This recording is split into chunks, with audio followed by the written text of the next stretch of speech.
तुमचा म्हणजे मध्यंतरीच्या काळात तुम्ही उपमुख्यमंत्री सुद्धा होतात. आम्ही तेव्हापासून पाहतोय की तुमचा प्रशासनावरची पकड असण्याचा जो काही हे आहे, तुमचा जो दबदबा आहे तो कायम आहे आणि तो ज्या पद्धतीने तुम्ही सगळे हे सिंक्रोनाइज करायचा प्रयत्न करता तो दिसतो तुमच्या कामामधून. या सगळ्या ह्याच्यात मला एक तुमच्या ओव्हरऑल आतापर्यंतचा जो सगळा प्रवास आहे त्याबद्दल थोडंसं विचारावंसं वाटतं की 2014 तुम्ही मुख्यमंत्रीपद, नंतर थोड्या काळासाठी उपमुख्यमंत्रीपद, विरोधी पक्षनेतेपद आणि आता सगळ्यात टफ काळ कुठला वाटतो यातला वैयक्तिक पातळीवर? दोन गोष्टी आहेत. पहिल्यांदा तर मी तुम्हाला एक सांगतो की मी 99ला विधानसभेमध्ये आलो. त्याच्या आधी मी 2 वेळा नगरसेवक होतो, 2दा महापौर होतो. त्यामुळे प्रशासन सगळीकडनं पाहण्याचा अनुभव मला आहे. आणि 99 पासनं मी जेव्हापासनं आमदार झालो तेव्हापासनं प्रशासनाचा अभ्यास करायचा, कायद्यांचा अभ्यास करायचा, व्यवस्थेचा अभ्यास करायचा, व्यवस्था सुधारण्याकरता त्या ठिकाणी प्रयत्न करायचा, असं सातत्याने मी चालू ठेवलं. आणि म्हणून मला आज कुठलाही विभाग असेल तरी तो अंतर्बाह्य माहिती आहे.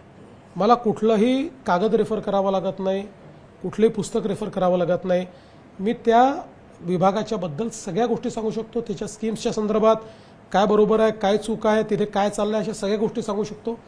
आणि आता हे प्रशासनालाही माहिती आहे की मी हँड्स ऑन आहे आणि म्हणून प्रशासन माझ्यासमोर गप्पा नाही मारू शकत.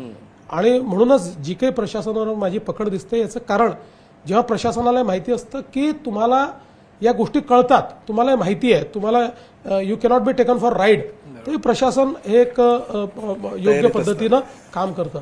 आता तुम्ही टफ काळ म्हणाल ना, तर प्रत्येक जबाबदारीमध्ये एक वेगळ्या प्रकारचा चॅलेंज आहे. कुठलीच जबाबदारी अशी नाही की ज्याच्यात चॅलेंजेस नाही. तुम्ही मुख्यमंत्री असता आणि मुख्यमंत्री पदासोबत मी गृहमंत्रीपद माझ्याकडे ठेवलं आहे. गृहमंत्री हा एक असा प्राणी आहे की ज्याला चांगली न्यूज कधीच ऐकायला मिळत नाही. सकाळी उठल्यापासनं राज्यात काय वाईट घडलं आहे हेच तुम्हाला ऐकावं लागतं आणि त्याच्यावर तुम्हाला कारवाई करावी लागते. त्यामुळे एक प्रकारचे ते चॅलेंजेस वेगळे आहेत.